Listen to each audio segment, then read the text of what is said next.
Afternoon, people. Welcome to the BNR Transfer Daily, talking transfers, talking speculations, speculation, creating speculation as well. But there's no speculation about Milos Kerkez anymore. The world's worst kept secret is finally official. The big lad has come up from down south to complete his £40 million move to his beloved club, even though he's a Man United fan. But we convert even Man United fan these days, Shide, because Liverpool Football Club are the team to play for.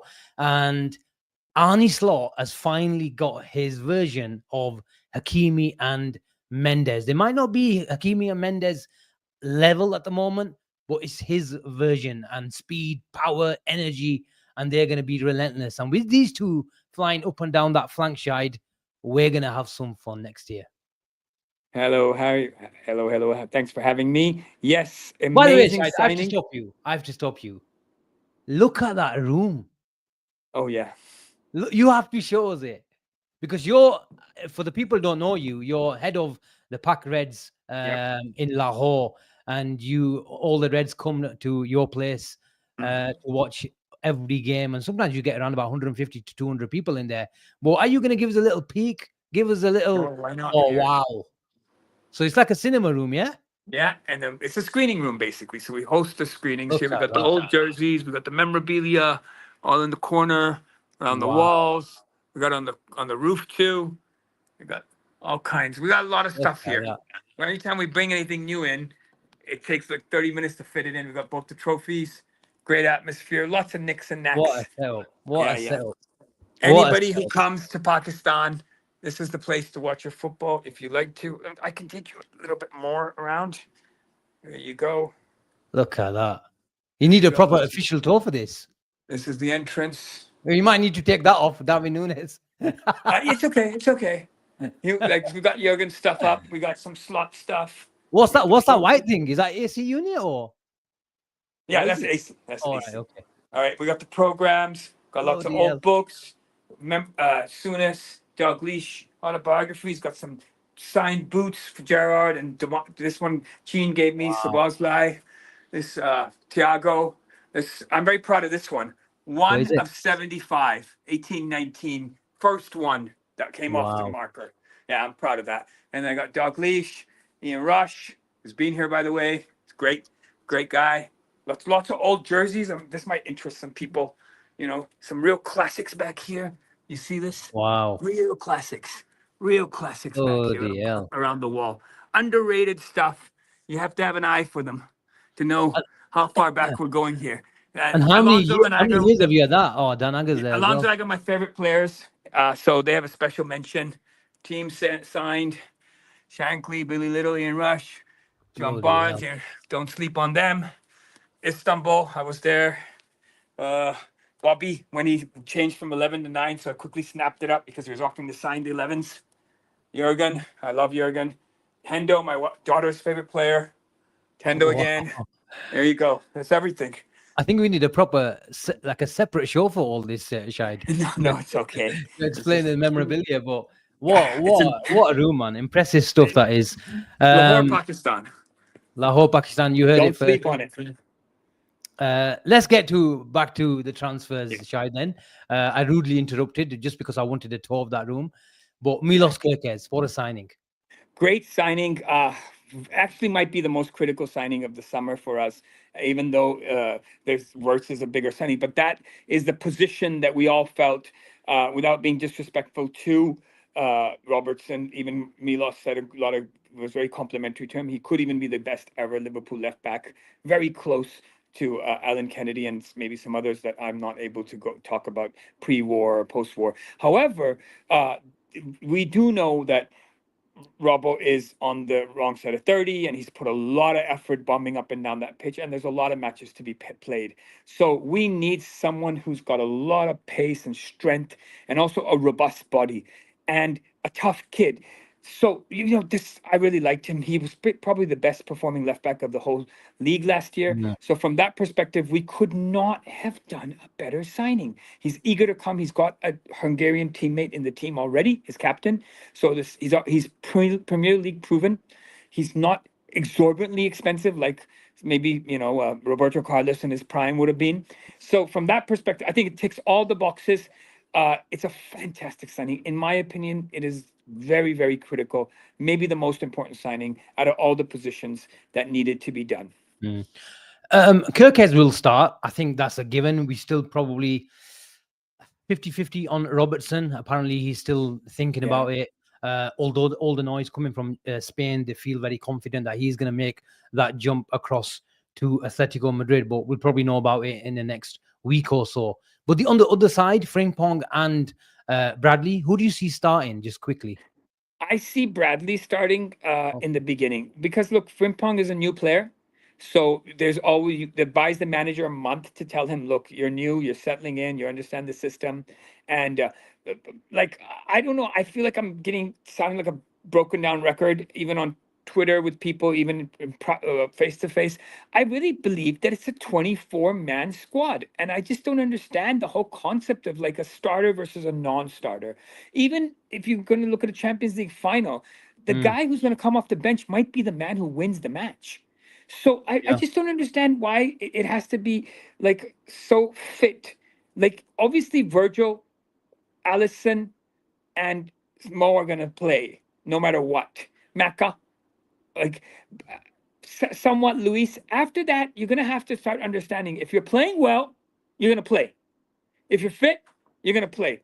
If you're not playing well, if you're not fit, then you're going to have to fight to get back into the team. It's as simple as mm, that. Now, it doesn't matter who you are. Keeping in mind that he can also double up Frimpong as a right winger, which is what we're trying to being explained to us. And when Mo goes for the Afcon, then he can play there, or depending on who Moses' replacement, as of right now, it's Chiesa, could be Doak, could be who knows. That player is going to have to step up. And the whole concept that Liverpool's looking for is we do not want to lose into FA Cup again in the fourth round away from home. Uh, we don't want to get beat. Even in the last games of the season, our replacement players did not perform well. So I think that it'll probably be Frimpong. The short answer. Sorry, okay. probably Bradley who starts. The short answer. Okay. Going back to Milos, before we go to everybody wants to talk about Isak, we're going to be talking about Isak all summer, Shide. But I know. just for the next 4 or 5 minutes, Milos Kerkez, this is another player who rejected Man City and other big clubs to come to Liverpool. Shide, we are officially back, just in case anyone forgot. We're in a very good place. I mean, I don't want to jinx it. I definitely, again, trying to add some context to it. Uh, I think that the tall left back City have O'Reilly, I think his name was Yeah, O'Neill, or yeah. I O'Reilly, I think think it was. O'Reilly. I think he might have been one of the reasons that Milos didn't want to go there. And then looking at our left backs stable of players, one of the big reasons you want to go there. So the players want to see a vision of where they're going to fit in the team, where they're going to fit in the squad, where the team is going, which is what you were saying basically. Look, 61,000, excellent training center, new manager who now has credit in the bank. So as Yeah, opposed to like Pep going to the end of his journey, Slot just starting his journey, you got a new sporting director, Richard Hughes, in place. Great parade. Team is looking good. Getting ready after 2 or 3 years to turn over. I think Kerkez is going to be with us for a long time. The best thing about him is his age, and the second best thing about him is that he hasn't got miles on the legs. So he yeah, hasn't like Yamal by the time he's 21. I mean, I'm not sure you want to spend at that time with inflation 250 million pounds. I think it's 5, 6 years of hardcore top level football in him. Kerkez has one. I know he played previously for a club as well. Forget which one it was. In Holland, I think. But the point is that in the Premier League, which really squeezes your body, every time I used to see Kirkus go up and down the wing, I would be like, "Oh, that's one less sprint that he's taking for us. Those sprints need to be for us." And he really does move up and down that pitch. he does. He does. Okay, Frimpong done. Kerkez done. Florian Wirtz done. You kind of know and you kind of sense that Liverpool will spend the next 2-3 weeks now on outgoings. So Darwin Nunez is already breaking as well. Think I started the message. Um, Here we are from Fabrizio Romano. Yeah. Negotiations continue between Napoli, and this is a bit of a surprise, Shide. The fee, we were looking maybe around about the 50 million euros, 45 million pounds. But Romano has reported 65 million euros is the initial request. But Napoli are trying to work out on a deal structure and feasibility of the whole package. So they might pay a little more by the sounds of it, but they might spread it over 3, 4 years, 5 years, whatever it is. Did you see the signature in the Kerkez release in which Darwin has signed his jersey on the wall of his dressing room? I'm not sure if you saw that. I didn't. And that, yes. So basically, you see Kerkez, and then and he's sitting in front of the number 8, which is Sabazlai's number, Okay. and then next to his number 9, and nobody made a signature, and Darwin has signed his number 9. I guess you could call it the the decal of his Yeah. shirt, which is behind his area that he sits in the dressing room. It was on Twitter, and apparently in football, we don't know. We don't spend time in the dressing room. We're just regular schmoes. Apparently, when you sign, it means you're out. It means that, Okay. bye, guys. Here's my signature. So Nunez is a done deal. I think. He's gone. And I Yeah. think it's just a matter of working through the numbers the same way it took a few days to work through the numbers for Milos, the same way work through the numbers for Florian. Of course, I'm on first name basis with them now because they're Liverpool players. And so I think that Darwin Nunez is going to be leaving Liverpool, and I'm not sure what the fee is going to be. It looks like it's going to 100%, well, almost 100, look more than 80% like it's going to be Napoli. This Italian league will fit him. He's quite good player, by the way. He will give them a lot with KDB and McTominay threading passes through to him. I think that it might be a win-win situation for everybody. A The win-win. amount, I don't know. I'm not sure. I'd be very surprised if they got anything in excess of like 45 to 47 million pounds. Yeah. Anything above that is a fantastic. But these guys are good negotiators, Yeah. so they might be able to get something. Yeah, 100%. But this is the good thing about, you mentioned it, being in such a good position, Shahid, that we can afford to say to Napoli, okay, spread it over another extra 1 or 2 years than the initial structure, but give us extra, because we're not totally desperate for the money. We've got so many sellable assets. If we desperately needed that, you sometimes, compromise for a small amount of fee, but a bigger fee up front. But because we're in such a good financial position, we can afford to get a bit of money and spread it, because we do the same. Apparently, the Wirtz deal was over Yeah, 4 or 5 years as well. So it's a crazy amount of money to pay for a footballer. But Liverpool will not just make sure they go and spend it on one deal and then just not having the powder dry for other deals as well. So it is Liverpool's plan. And although myself included, we were slightly frustrated last year, Liverpool not doing any signings. Is this just a pitch that we've heard, many years, that we're assessing the squad, and all those phrases were coming out? And I think I've just lost Shahid. Can you hear me, Shahid? We've going so well as well when it. Can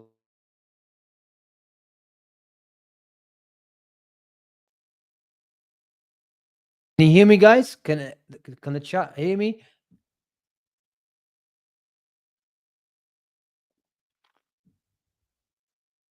Okay, whilst we wait for Shahid, Raz says yes, we can. Okay, let's go through a few, because I wanted to discuss. You heard all my thoughts about Alexander. I wanted to discuss Isak with Shahid. He's come back. Let's give him another my try. fault. A Man City fan called me. That's why I had to cut out. I'm not good at this, so I don't know how to shut the phones that are coming in. We were talking about Darwin. Can I add a point in there? Of course. Yeah, so the thing is, I've read somewhere, we should have sold him for 70, and the Saudis came in. I don't even know if that's true, first of all. Secondly, look, anything that helps contribute to winning a league title there's no price on it. There's no price on what we saw against Spurs and what we saw at that day in Palace. You can't buy that.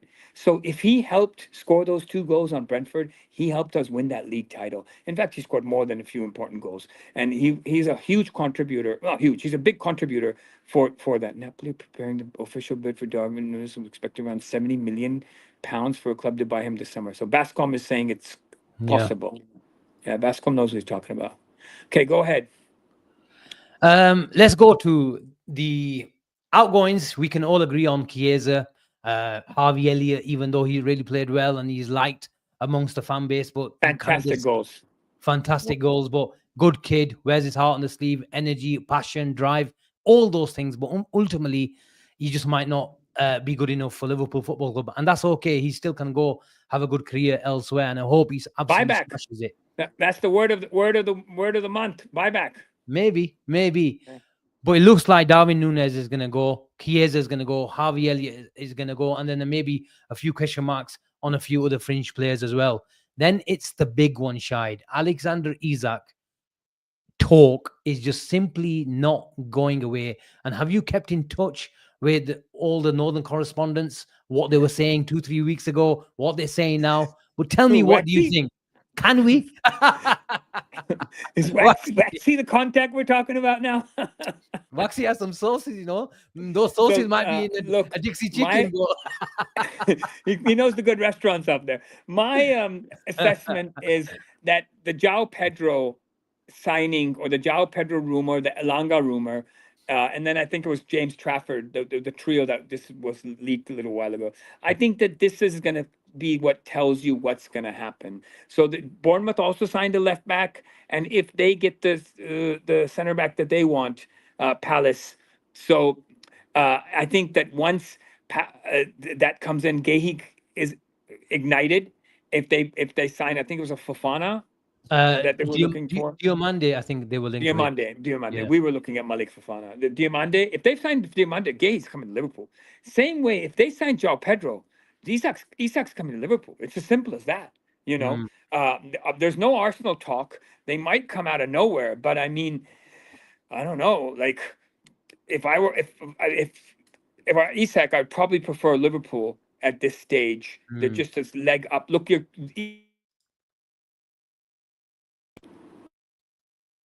think you're Isak, Yeah.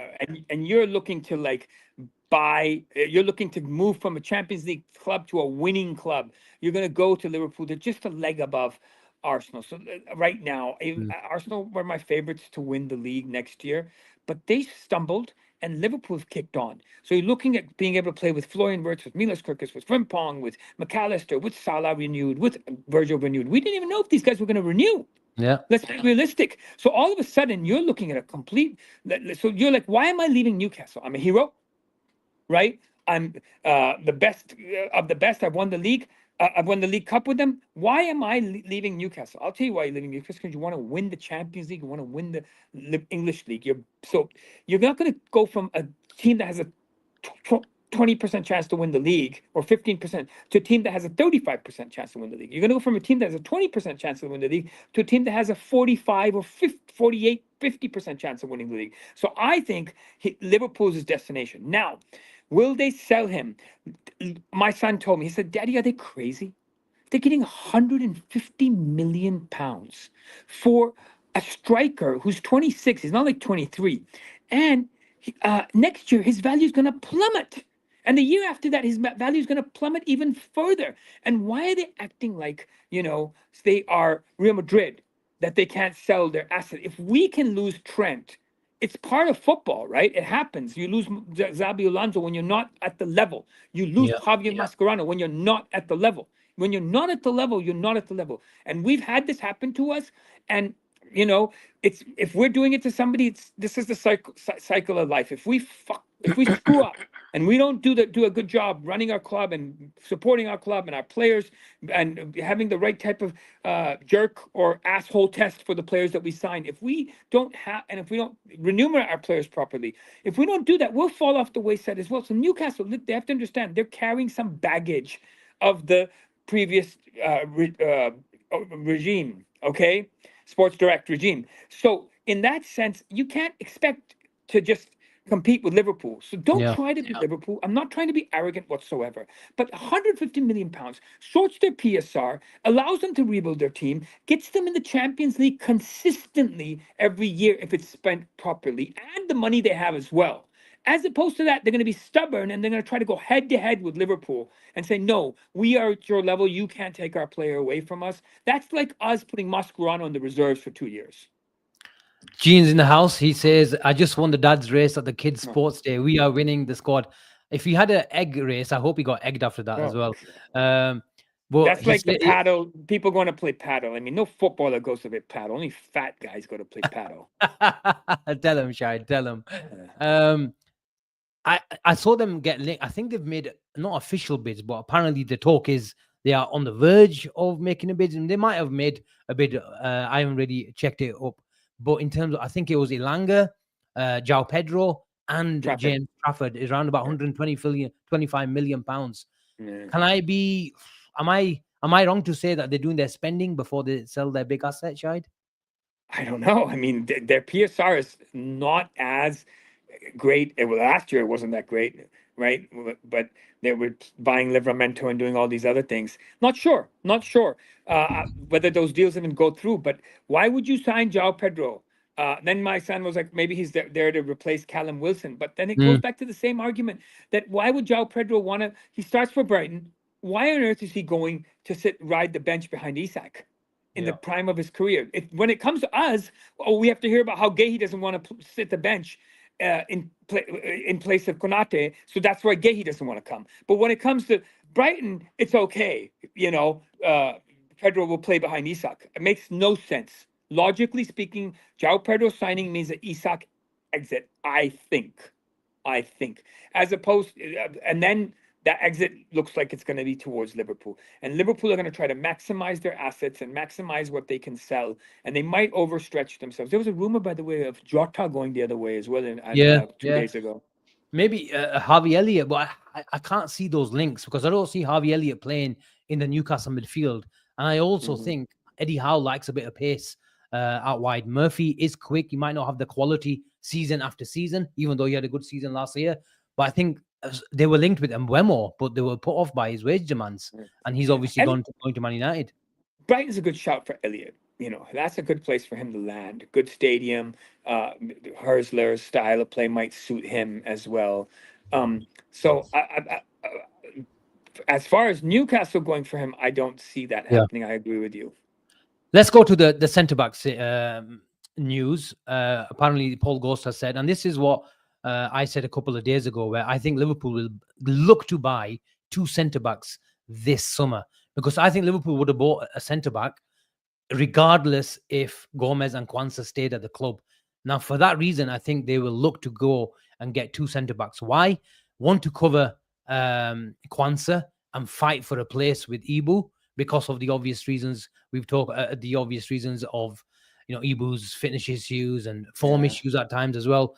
But Mark Gahey will come to push him in that position. And also, if you consider, Shahid, we've lost out on a couple of young centre backs. With the succession plan for Van Dijk has been an intention for Liverpool to strike, but for obvious reasons, they've lost out on Euro, they've lost out on Dean Huijsen this summer, and I think they are looking for the next Van Dijk.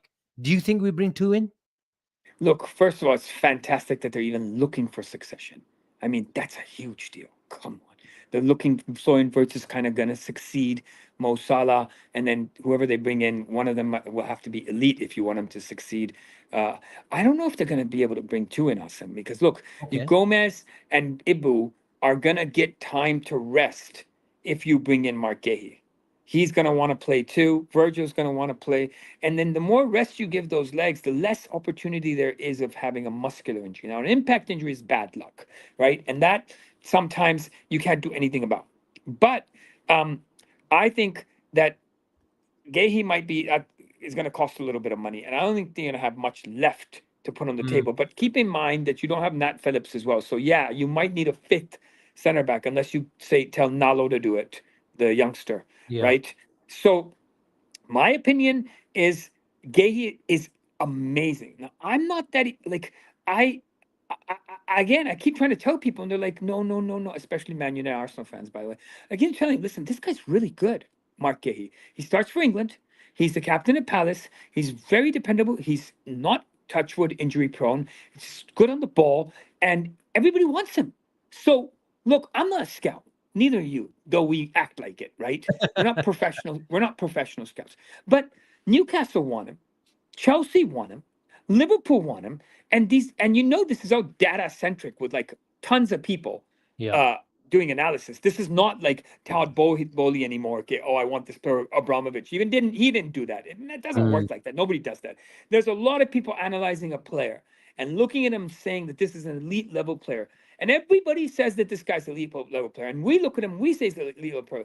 This is incredible possibility.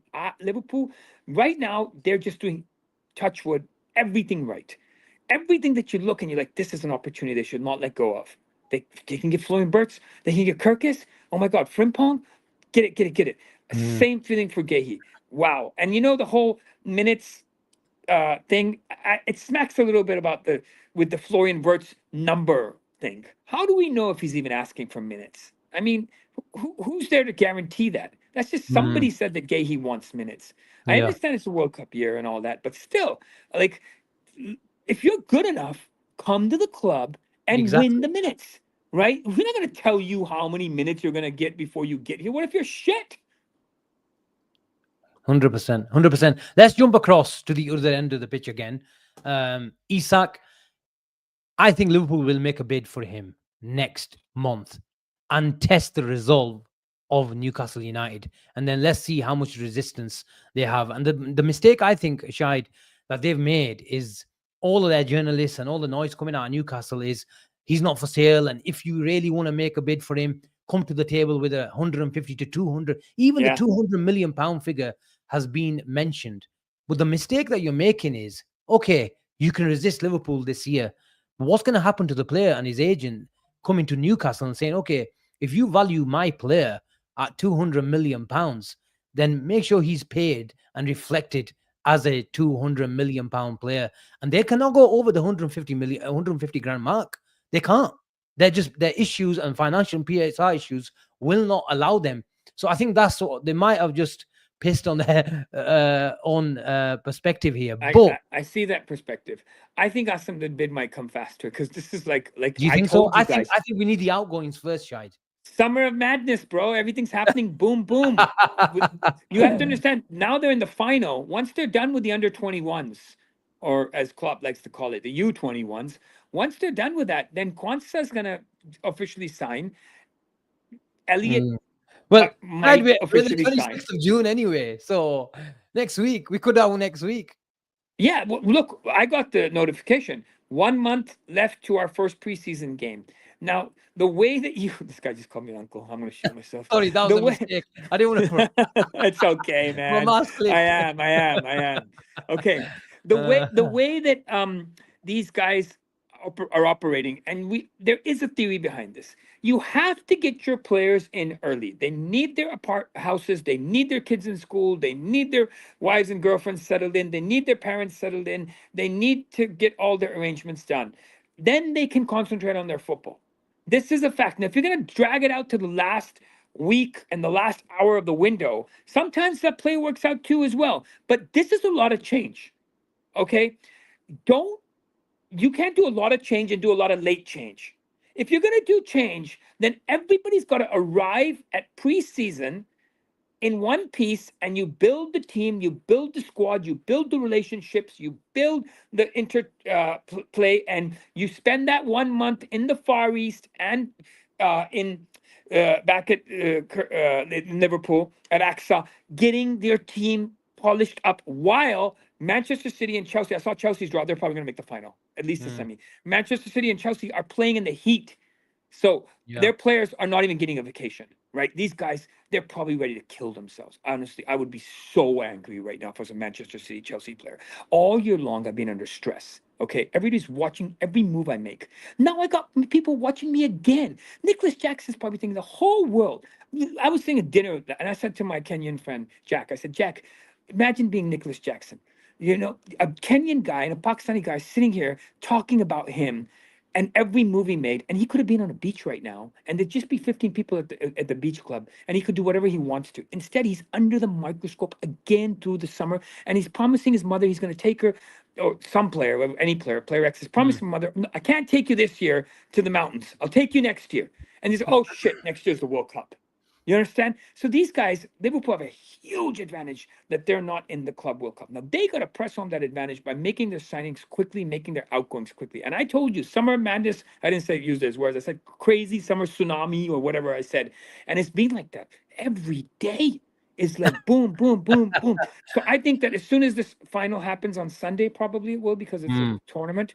Then you get the outgoings, you get the bids, and you keep it rolling, and then you close it up once you're done by July 10th, July 15th, and you say, okay, see you guys back at on the 20th or whatever the date mm, is, and then we kick on properly as an entire unit team. And I think I don't want Liverpool to do their business late, and yeah. Isak coming in late, then he has to settle in and all that other stuff. That type of investment, like Wirtz, Isak type of investment, it's better if you do it Yeah. clean and early.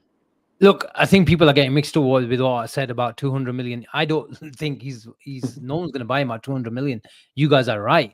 But if the noise is coming out from Newcastle that this player is valued at between 150 to 200 million just to deter Liverpool away, okay, you might deter them. But then you've also got another problem, making that player happy, because if you value him at 150 to 200 million, you have to give him those wages to reflect that. So I don't think they're just gonna they're gonna be able to do that. And if, ultimately they might just have to sell. And I've been calling it. They might have to have their Philip Coutinho moment where they take the money and then reinvest in the squad with 3-4 established players.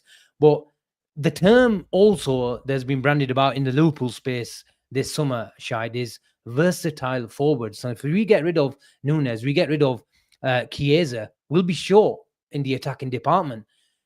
If Newcastle deter Liverpool somehow, resist them somehow, Ekitike, I think, is liked, but I just can't see Liverpool seeing the value. And how I compare it to the situation of Lavia and Caicedo. We wanted Lavia, that more was that was a more or less done deal if we really wanted to, but we didn't really want to spend around 45 million pounds. We saw more value in spending, going big on Caicedo and bringing that player. I think that is a similar situation to the Ekitike and the Isak situation. Obviously, different players, different profiles, where we see more value in spending big on Isak than going and spending 70, 80 million pounds on someone like Hugo Ekitike. If we can get him at 60 million pounds, 65 million pounds, I think we might look at it.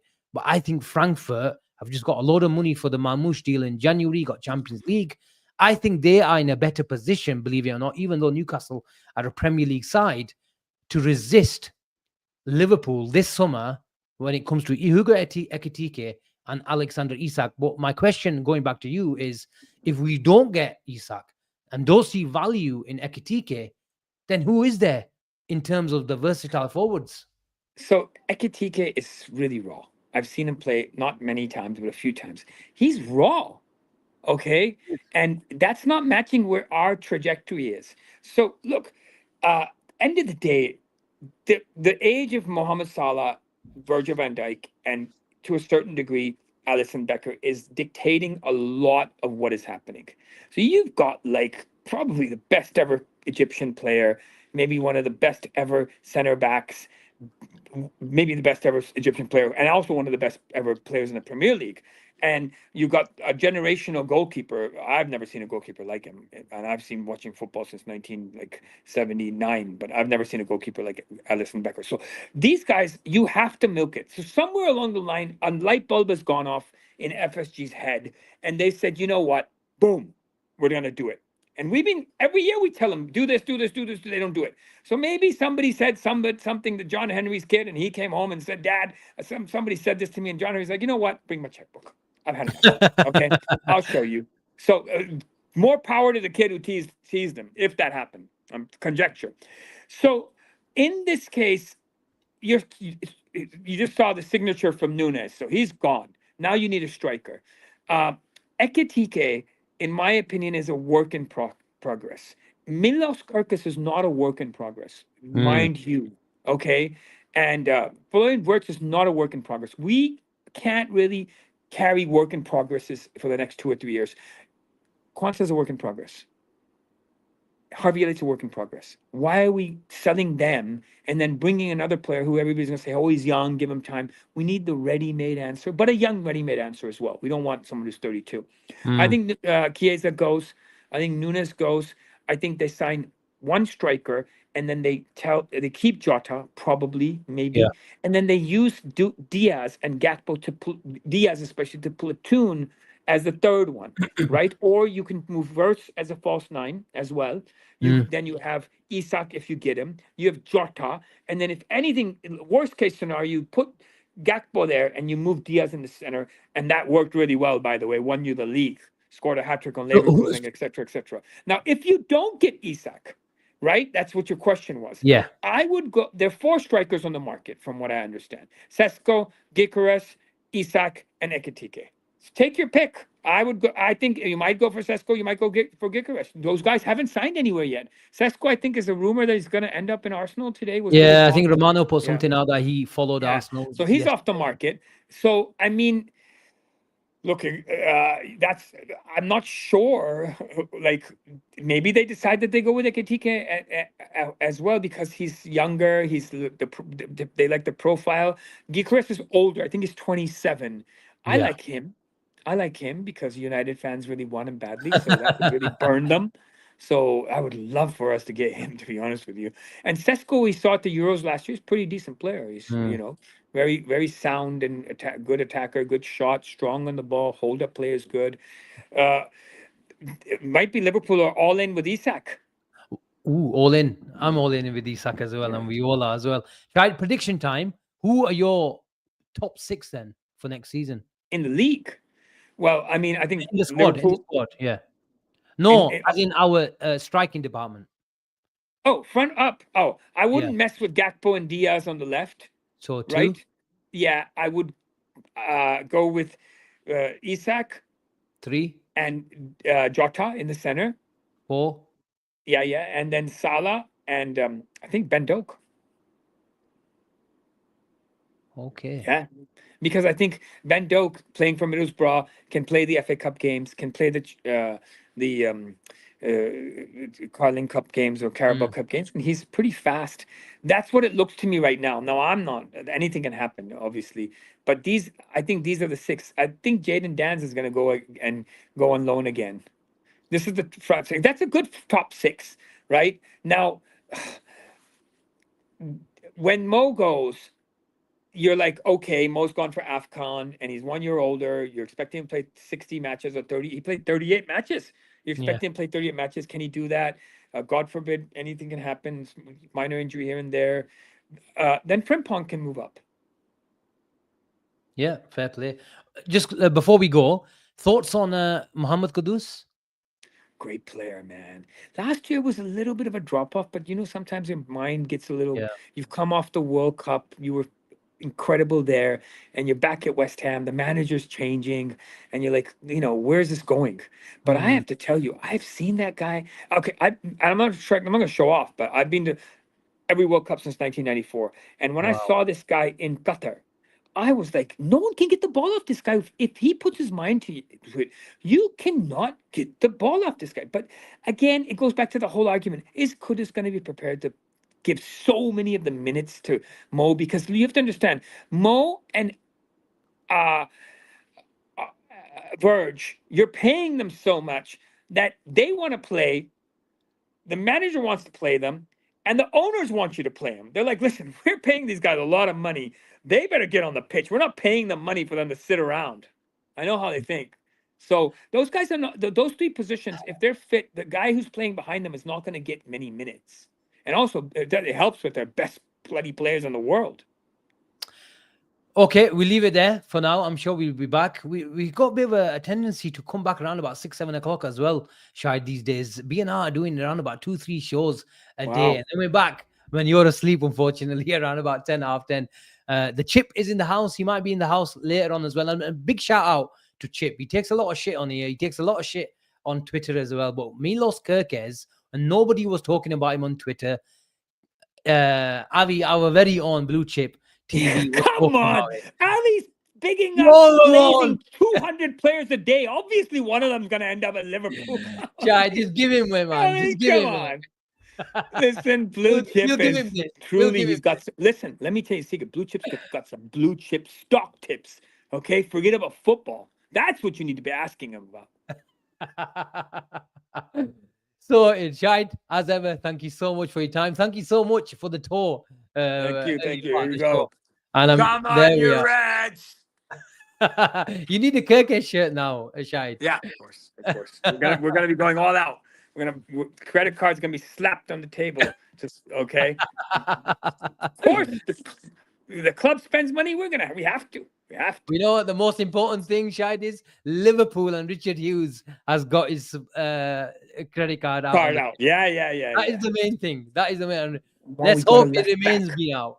What a day. What a day. I honestly, I can't tell you how happy I am. You know, these things can fall apart too. We've seen it happen. Every signing we say it. This is a great signing. Milos Kerkez.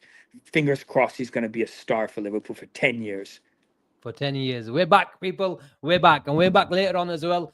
Thank you so much for listening. Like, subscribe, and all that sort of good stuff. Head over to BNR Ultras membership.